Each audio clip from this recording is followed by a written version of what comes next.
But before Israel entered, the Lebanese military itself actually withdrew from the border with Israel. And I think people actually need to understand this, that Hezbollah, there's a million reasons why Hezbollah emerged. You touched on it at the beginning, mentioning the Shiite population is one of the poorest religious groups in Lebanon, for instance. But the other thing people need to realize, Hezbollah largely emerges because of the failures of the Lebanese army.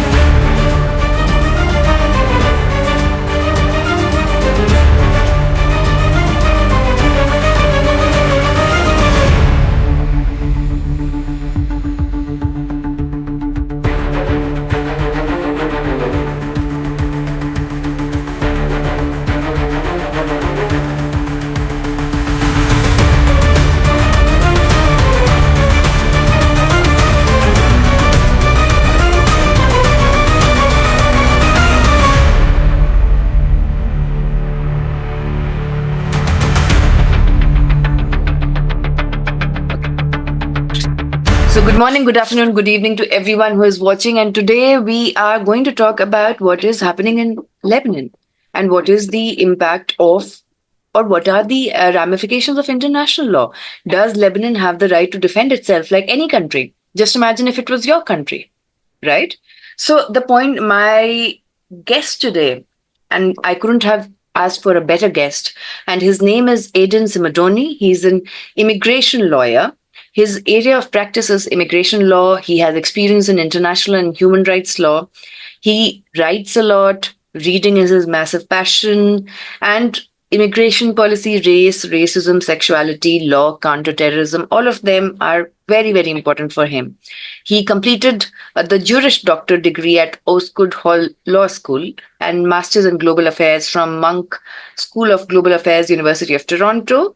I don't know if I'm pronouncing any of them right. He also graduated. He also graduated with high distinction in Bachelor of Arts in Political Science and Economics from University of Toronto. Now here comes the work experience, which is very interesting.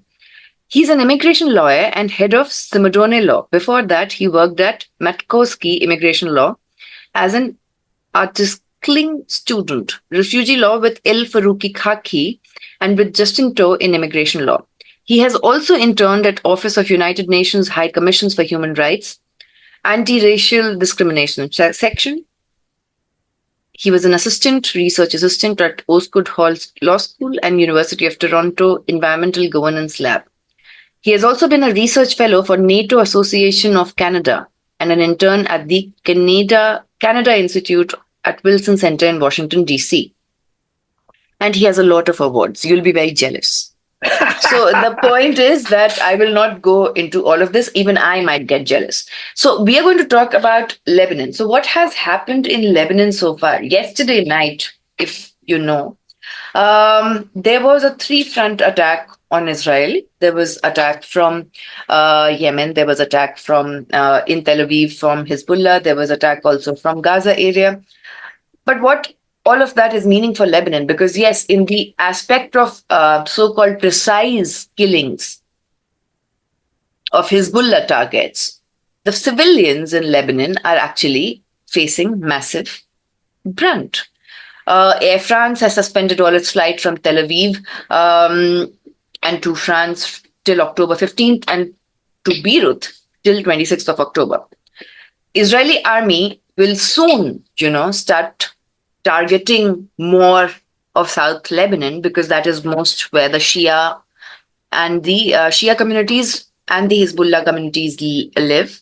We should understand that socioeconomically, the Shia community in Lebanon are comparatively in the lower socioeconomic fragment. More than 4 lakh Lebanese have fled to Syria. And Lebanon is not bigger than your Bangalore, actually, as a city. In fact, Delhi NCR is bigger in area than the entire country of Lebanon. So to give you a context of what we are talking about, Hezbollah at the same time is not giving up. The attacks continue. And even Israeli Prime Minister Netanyahu is telling himself and the other people, congratulating the IDF, and stating that how Israel is the country of eternal light. So, and infusing a lot of God in all this rhetoric, just as Hezbollah does. So, what exactly is happening? 40% of Lebanon's 1.25 million school pupils have been displaced. Top education has been the education cycle, for example, you have in your colleges that has been postponed. 40% of the Lebanese students have been displaced. An Israeli airstrike in Syria, which was targeting on trucks, which was transporting aid for Lebanese people, that has also faced the brunt of all of this. And as we speak, the Iranian foreign minister is right now in Saudi Arabia, talking about what we don't know. So, without further ado, I would call upon our esteemed guest for today to speak about what does he think about. My first question is, sir, that what is international law? Why is it failing when it comes to the sovereignty of Lebanon and no one is talking about it? Yeah, that's a really good question. And as a lawyer, I can tell you that it's always the same question with domestic law. I think the fact of the matter is that when it comes to the law, laws, unfortunately, in practice, don't apply to all countries and all people equally. We see that obviously here, Israel has been carrying out war crimes and genocide for the past year, whereas the axis of resistance, for the most part, that being Iran, Hezbollah, and even Hamas, have for the most part actually been respecting international law, which is something that doesn't often get talked about. And so what I mean by that is that, for instance, in international law, there is the right to self-defense. We keep hearing this repeated over and over again for Israel. But what people often miss is there's also something called proportionality, which means that when you're engaging in self-defense, you must do so in a way that's proportional and that's aimed at furthering your military goals. So, for instance, when Iran responded and struck military bases in Israel after Israel did an airstrike in Iran, that's fully legitimate, of course. The purpose of that is to disable the other side's military in the hope of protecting your own domestic population. But when Israel, for instance, even the killing of Nasrallah, which happened, I guess, a week or two ago at this point, when that happened, whole apartment blocks were obliterated, right? Now, even if that is their goal, that's not proportional because I believe it was like 300 people were killed, right? So that's the short end of it. So, for example, yesterday night, IST, there were rumors that there was some kind of tremor or blast heard. And even, as everyone clicks it and makes a reel of at Isfahan and Tehran, that some kind of missile technology was being tested by Iran. Do you have any idea about this? It's hard to say. I think often in our Twitter spaces and whatever social media, news moves pretty quickly. I wouldn't be surprised, though, if Iran was developing its nuclear capabilities. Iran has tried to do everything. And look, I'm not like a fan of the regime itself, but the fact of the matter is, for instance, there were comprehensive agreements that were done with America and other countries to ensure that Iran was respecting its promises not to overdevelop its nuclear ability. That was respected. Donald Trump tore it up. And now Iran is being attacked by Israel. So they have a strong incentive to create a nuclear weapon because that is the ultimate deterrent. So I wouldn't be surprised if maybe in the next year or so, Iran does develop a nuke. And that's we might blame Iran for that. But I think any sensible country which is facing a existential threat might do similar. So yeah, we'll see what's that supposed blast. We'll see what that ends up being. Sometimes also we're kind of unfortunate. We get something unlucky, like maybe it actually was an earthquake, but I highly doubt it. Probably they're working on a nuclear weapon right now. So coming back to Lebanon, everyone is talking about, Hezbollah. Hezbollah is not a country. It's not a space. It's a movement. And Lebanon has its own army. It has its own president, prime minister, and many other, even though the coalition keeps failing and the civil war continues. But what is the Lebanese army doing? How can they? Israel is also trying to cut off the gas supply line that they had, and it is quite difficult because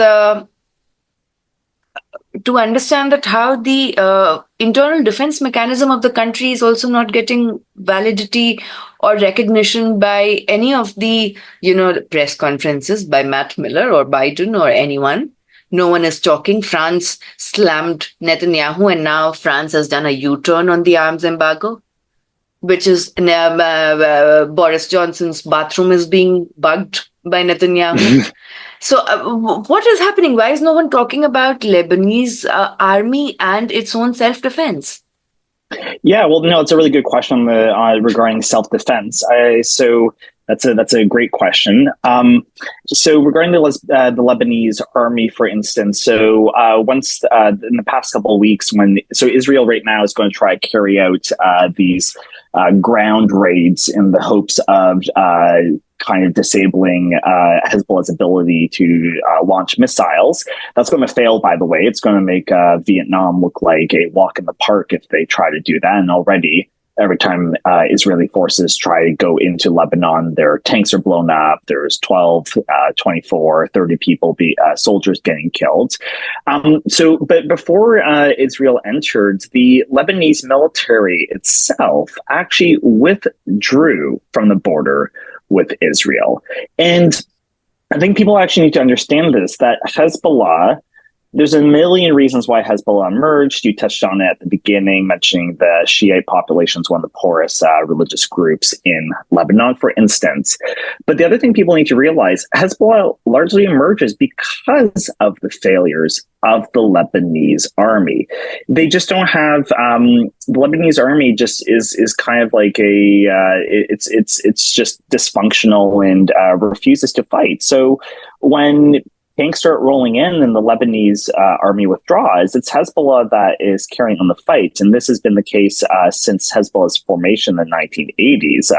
We need to remember that it's thanks to Hezbollah, regardless of whether we like them or not, that Israel ultimately actually withdrew from Lebanon in the year 2000. So that's, I think, one of the things that needs to be emphasized. Now, regarding self-defense, absolutely, self-defense is a right, and it's not only a right of states; it's a one of armed people. If you are being attacked, if your civilians are being killed, then 100%. Hezbollah has the right to self-defense. The question is whether that's proportional. I think for the most part, it has been. Of course, every now and then we do see one of these Hezbollah rockets hitting civilians. That would obviously be a violation of international law. But for the most part, Hezbollah is doing what any military or any armed group would do. When the tanks start rolling into your territory, you fight back. The problem here is that, specifically Hezbollah is not, is seen from a very Islamic lens. And that then the Islamophobia and the entire terrorist angle, militant angle. So that brings me to a question by a very hardworking volunteer. His name is Ehtasham, and he's asking you a question, which is that can you differentiate, the war on terror, 9/11? What's going on now? Yeah, and with the conspiracy theories which are now evolving, whatever, and with what is going on right now. Yeah, I mean, I would say, for instance, so let me just look at the question. Can different war and terror and 9/11 tech with the lens of international law? Right. Okay. So let me think about this. So again, I think proportionality is always the thing here. With 9/11 attacks, that definitely was not justified in kidding that could be allowed in international law. I think it was 3,000 people were killed on the September 11th attacks. What Hamas did to go into a civilian population and capture people, I think also itself would be a violation of international law. Then when we start to look at that, though, we have to kind of ask ourselves also what were Hamas's options, though, right? So again, I'm a big proponent of international law. I don't think should be violated. But we see, for instance, in Gaza, what happened? Well, there were protests. There were peaceful protests in Gaza a couple of years ago, and all those peaceful protesters were shot and killed. You try to, those who make change by peaceful means impossible make violence inevitable. Now, as a side note, I also do want to just emphasize, so with regards to international law, Hamas has said they 100% are willing to subject themselves to any international court rulings regarding war crimes. What they need is Israel to also be on board with that. That's one thing we need to see is Hamas has said, get a ceasefire, and if you want to investigate what was done, we're 100% happy to do that. They've been very clear, and it's been like that for a year. Hamas has said that many times. So I think regardless of, I do think what happened on October 7th does constitute war crimes, and Hamas is willing to be investigated over that. Who's not, though? Israel. Israel's threatening to, even kill judges of the International Criminal Court and such. It's to see this blatant disregard of international law is shocking, but it's because Israel can do that. It's because they're backed by America and they can do what they want. And the Biden-Harris administration has shown that Israel can do what it wants and there's no consequence for it.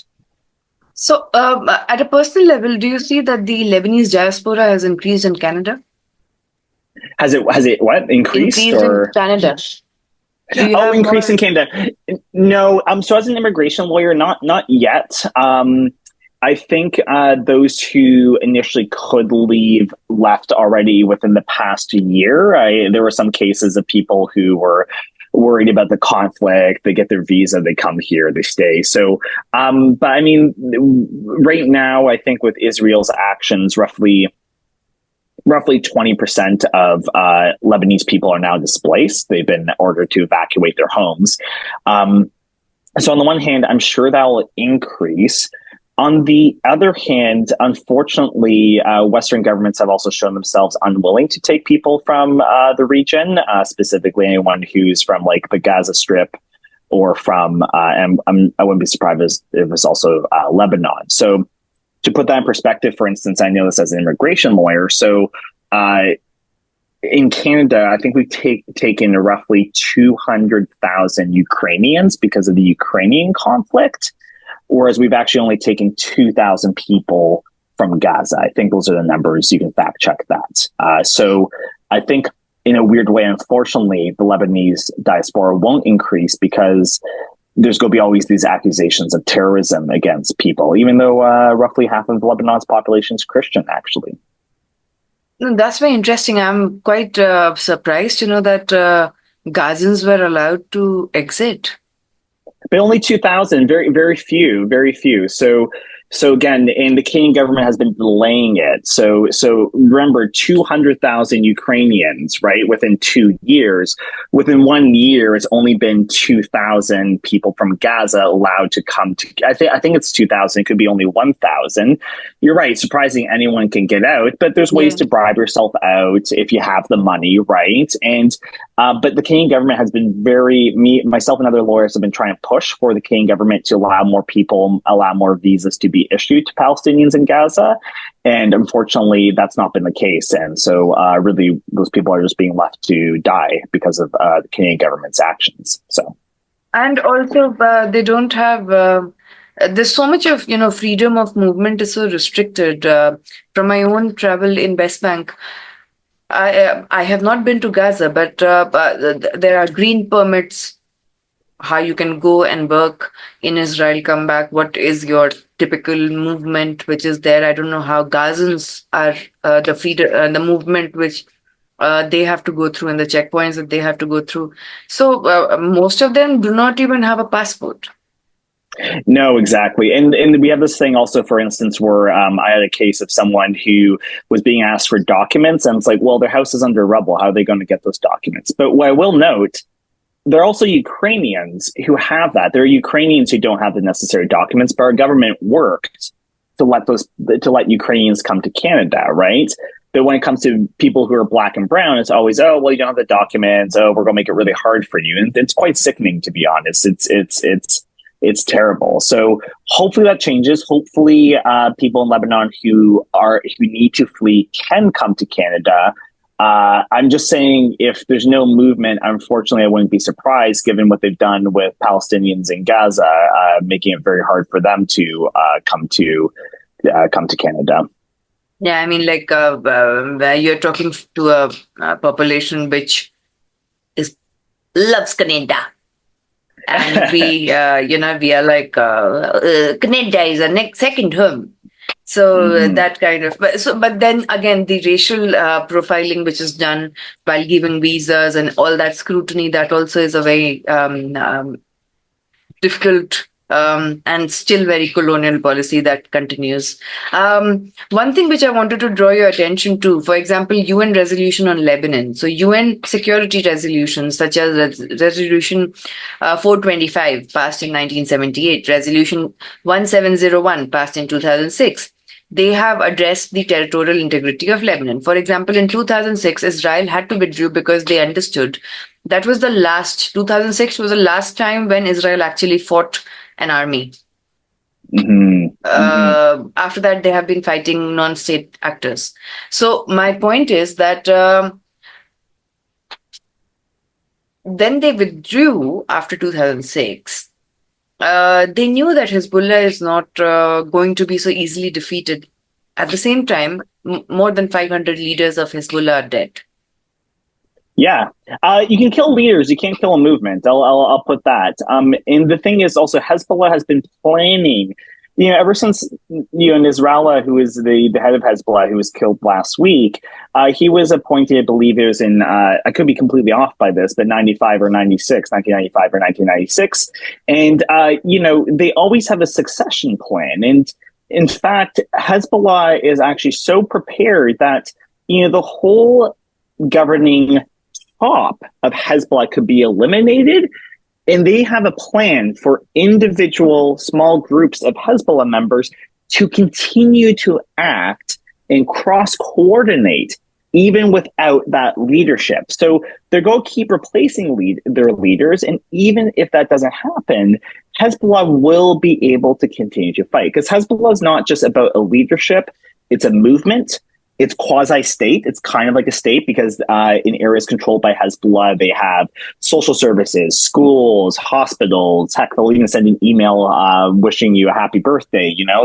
They're really integrated in the community. So you can kill a leader, but you can't kill a movement. And we saw that. And Nasrallah was killed last week. Yes, sure, a couple points for getting the leader. Good job, I guess, from the Israeli perspective. But what's happened? Nothing's fundamentally changed. Israeli army goes into Lebanon, and that's actually happening right now at the time of the recording. And what we keep seeing is these military helicopters coming out, which means that there are Israeli soldiers who are being killed and wounded. So yep. I think that's just really why I want to emphasize this is not going away. You can kill 10,000 leaders, and as long as the rank and file, the people who are behind Hezbollah are there, they're going to keep fighting. That is true, because yesterday night, IST, there were 190 missiles fired by Hezbollah at Israel. 190. And all of them are like, these rockets have become like chest thumping, that we have fired so much and we have fired and killed so much, but that was there. And many planes which were coming to Tel Aviv at that point of time, they changed their course. And there's an entire, image of them changing the course, because there was attack expected from Yemen, and Yemen was also there. The Iranian parliament right now is reportedly drafting a bill to form an official military alliance between all members of the resistance, which includes Iran, Syria, Yemen, Iraq, Hezbollah, Hamas. The bill outlines creation of a joint operations room, unified military infrastructure, joint military exercises, and a commitment to provide military and humanitarian aid to any of the parties involved if there's further aggression from Israel or US.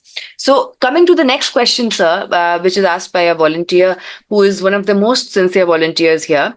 His name is Gaurang, and he's asking that how does Canadian law, in terms of international law recognize the right to self-defense, particularly when it recognizes Hamas as a terrorist organization, Mm. and sanctions Hezbollah and other complicated relationships it has with non-state actors. Yeah, no, I get the question. So the question is pretty much there's a right to self-defense, and yet those who are engaging in self-defense are recognized by terrorist groups by the Canadian government. I've actually written about this before. There was an article, I think a while back, maybe 2017 or 2016 or 2018, talking about it. The process of, so just as a side note, I think when people are not involved in the law, we often have this idea that, the legal process is very straightforward. There's concrete definitions, and we just apply things in a very sort of mechanical, automatic way.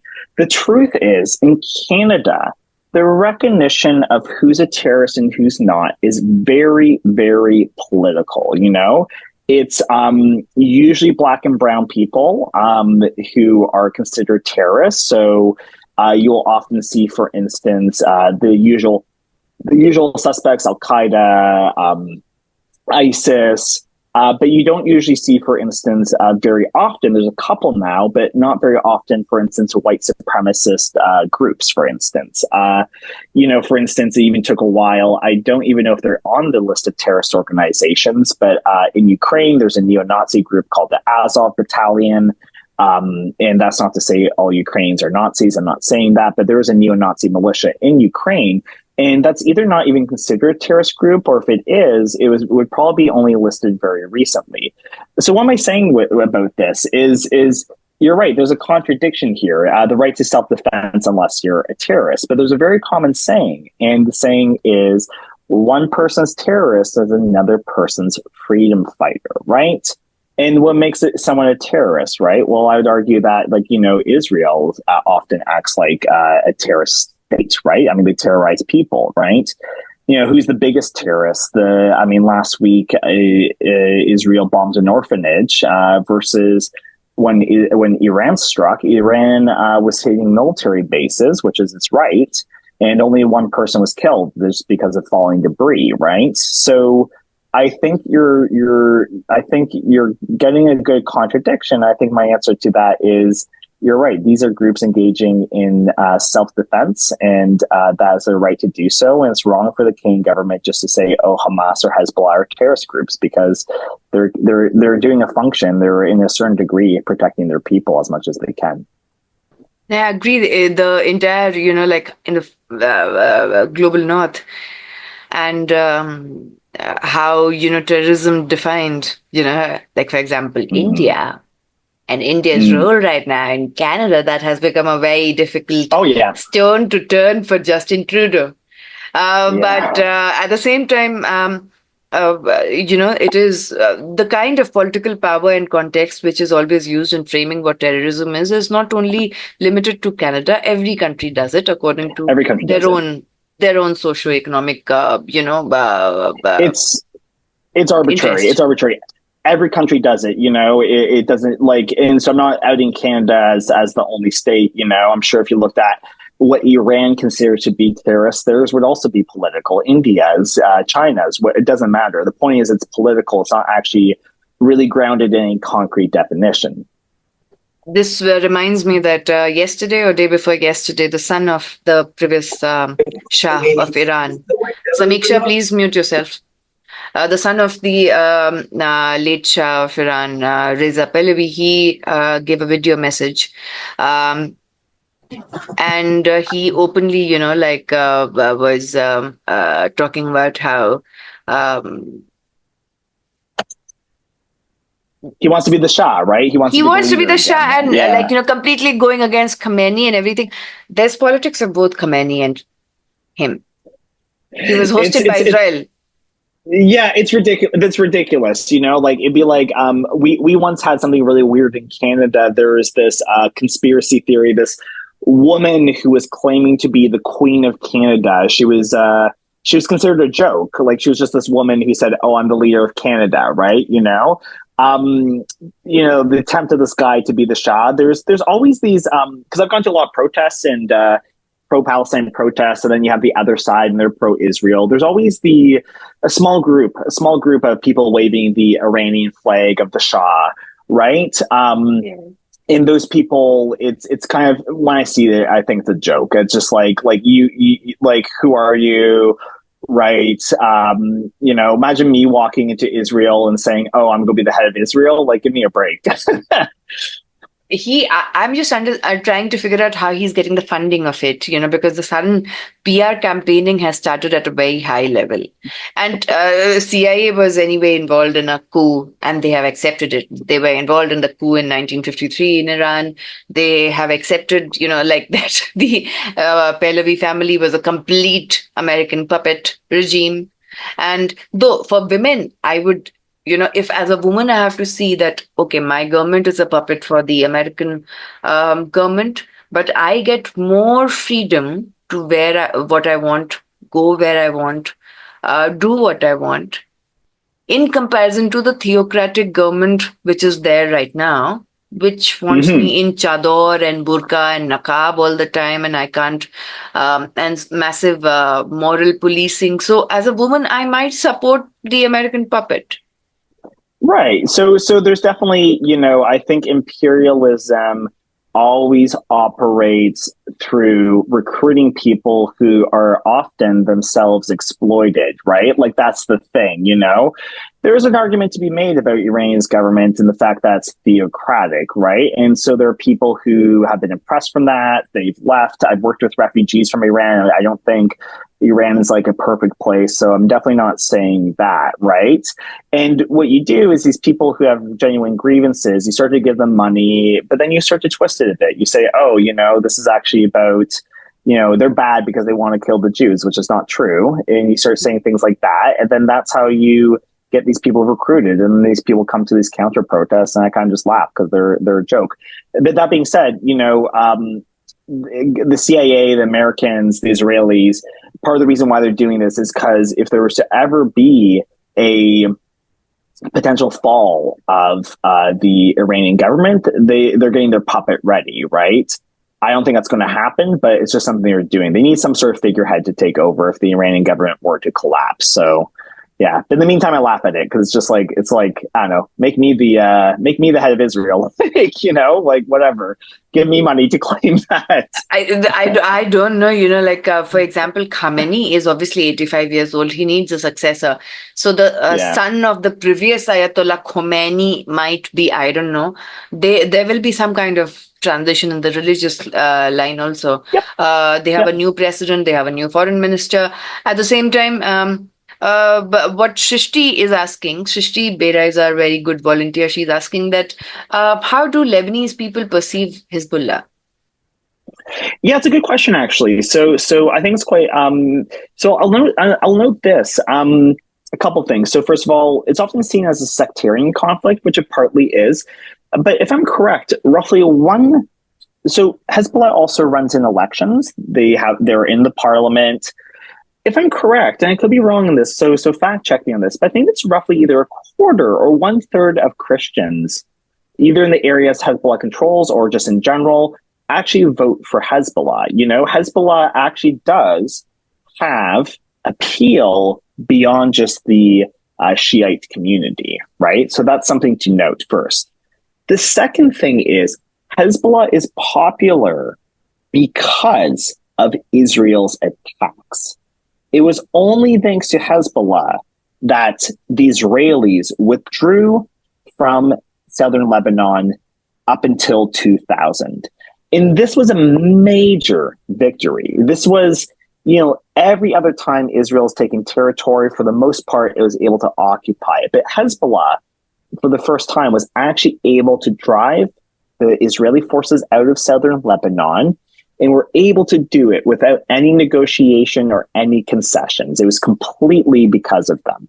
So Hezbollah, I would have to look at an opinion poll on how popular they are, but they have a strong appeal. And, the more Israel attacks the rest of Lebanon, the more people are going to see Hezbollah, regardless of their religion, as the freedom fighters. So I think that's definitely worth noting. I think they're quite popular. There's always going to be groups that are against them, but they're only going to get more popular. Israel's actually Hezbollah's success is thanks to Israel, needless to Yeah. say.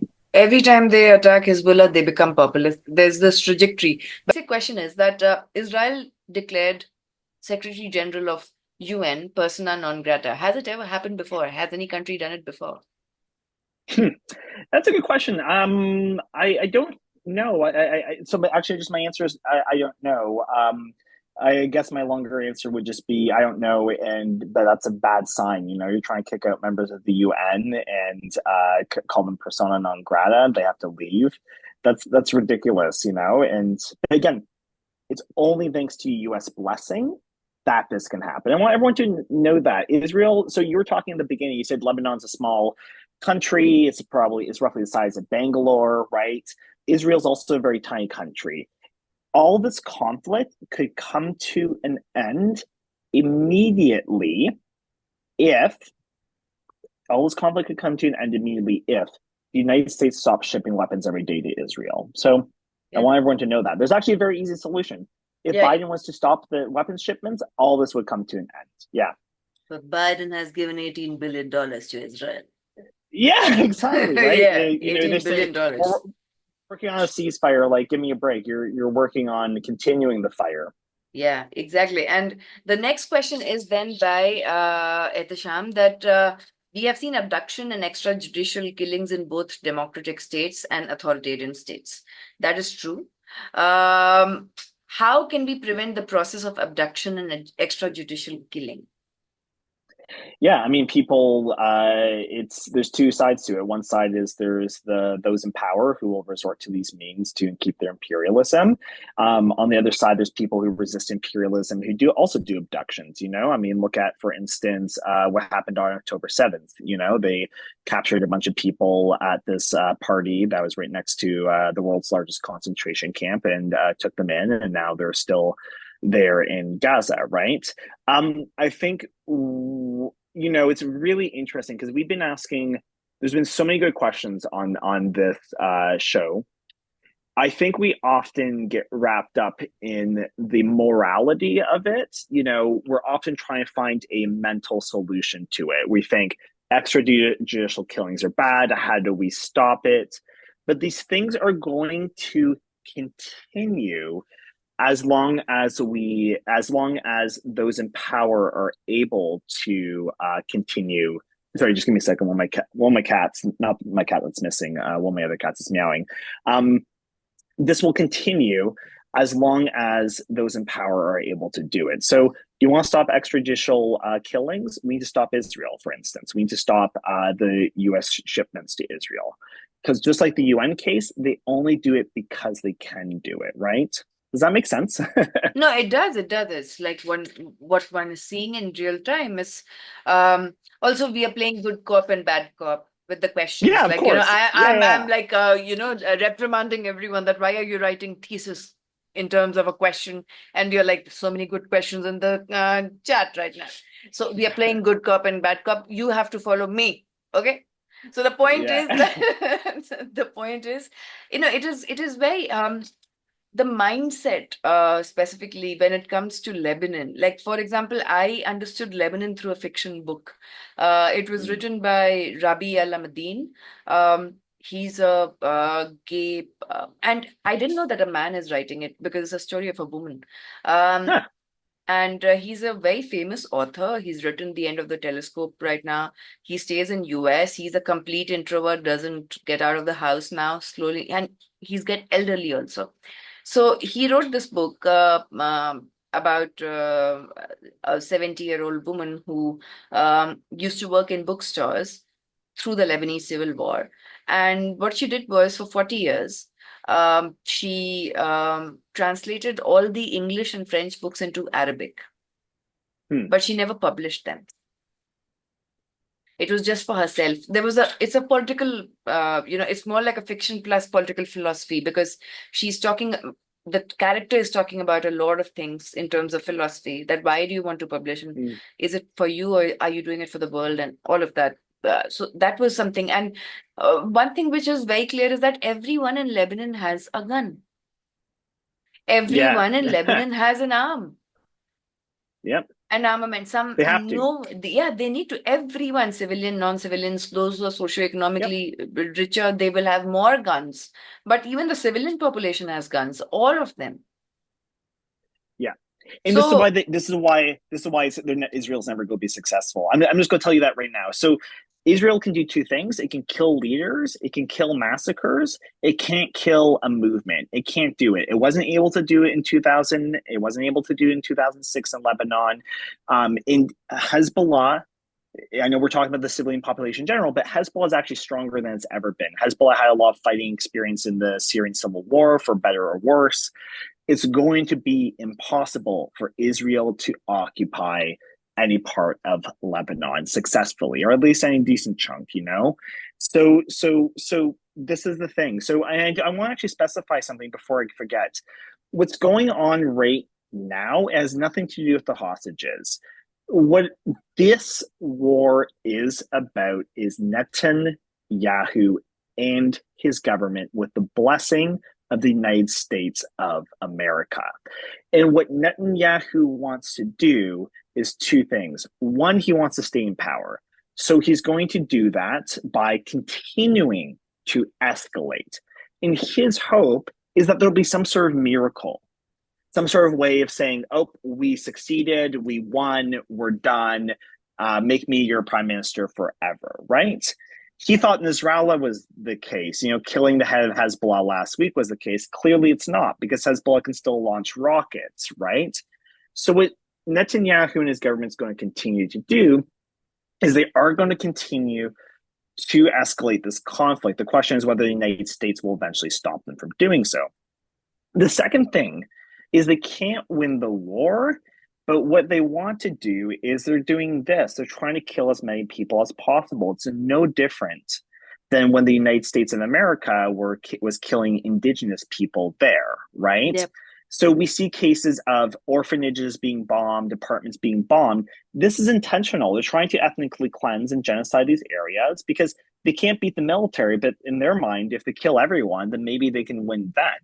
So I think that's just a really important thing to note is but they won't be successful. They can kill a lot of people, they can weaken the population a bit, but they can absolutely not succeed. And that's the thing is Netanyahu might realize that, might not.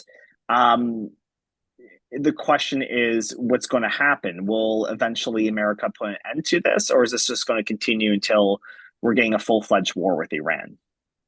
It's been one of the, he has done so many public appearances on social media. In one of those, when he was reading a letter, like giving a speech, his hands were really trembling, and then everyone was making fun of it.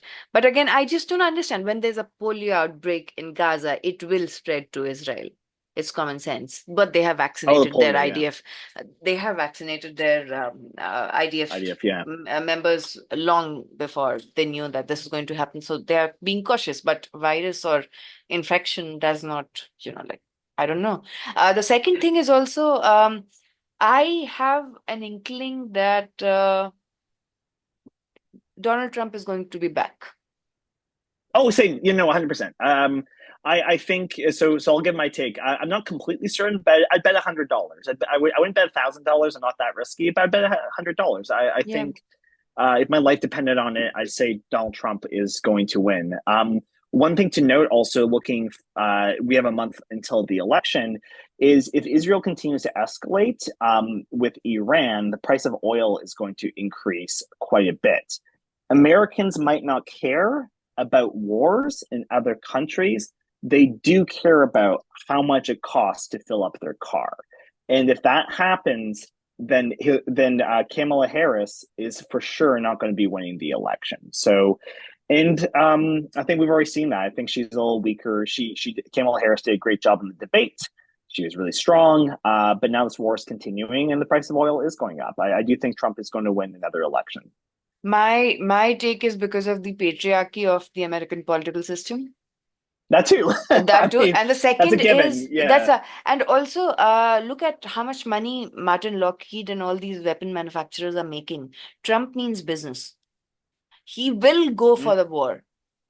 Mm-hmm. Yeah. And even though the bureaucrats in DC, all of them are, they're not going to vote for him. But outside, talk about Florida, talks about Texas, the swing Yeah. states. It's completely, all these weapon manufacturers, arm lobbies, um, they're going to make a lot of money if Trump gets elected, and they are part of the deep state. Yep. Yeah, So, it's yeah, it's that's, we've been warned about this for a long time about the military industrial complex, which ends up kind of becoming this force which dictates politics, and that's totally it. yeah.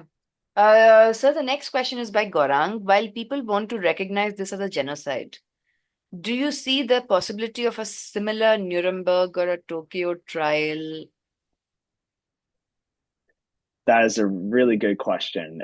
Whether so, pretty much the question is whether Israeli officials will be prosecuted as war criminals. I think I don't know. I would love to see that. I personally would love to see that. I think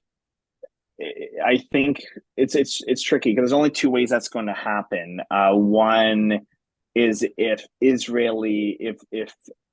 Israeli people turn against their government and they are willing to extradite their politicians and have them tried in another country, right? That's one way it could happen.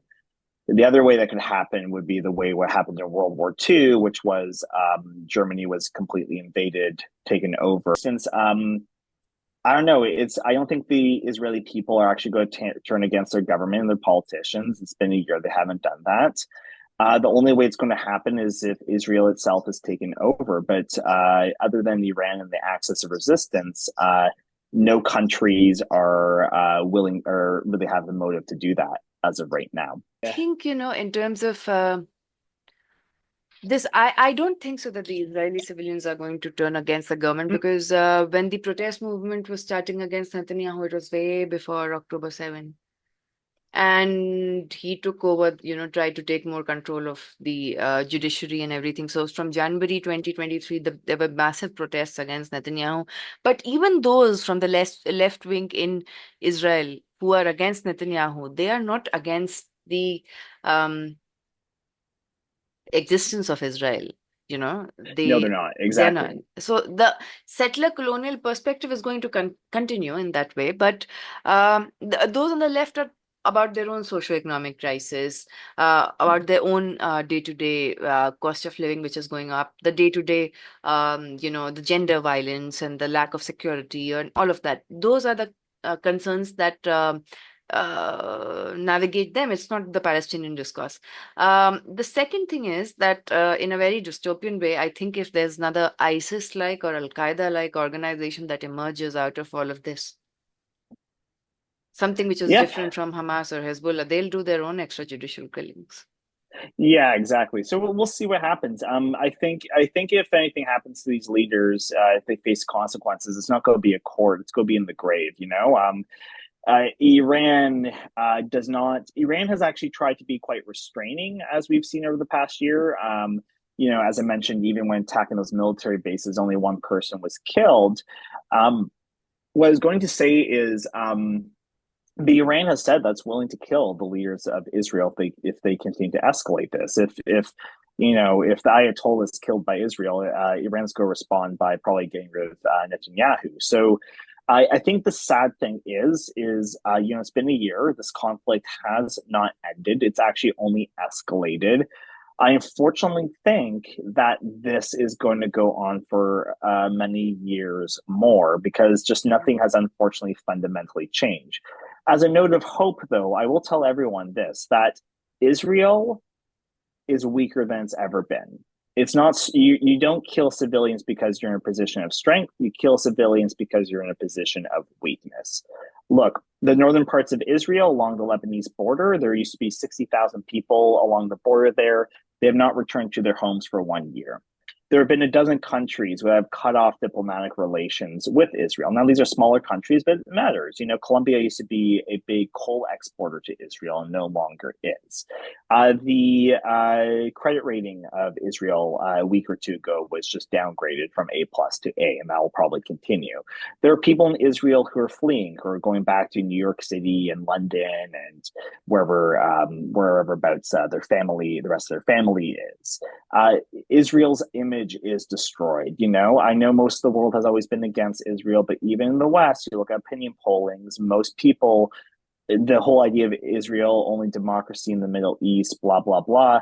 It's just no longer, people no longer believe that. This is a country that is getting weaker by the day.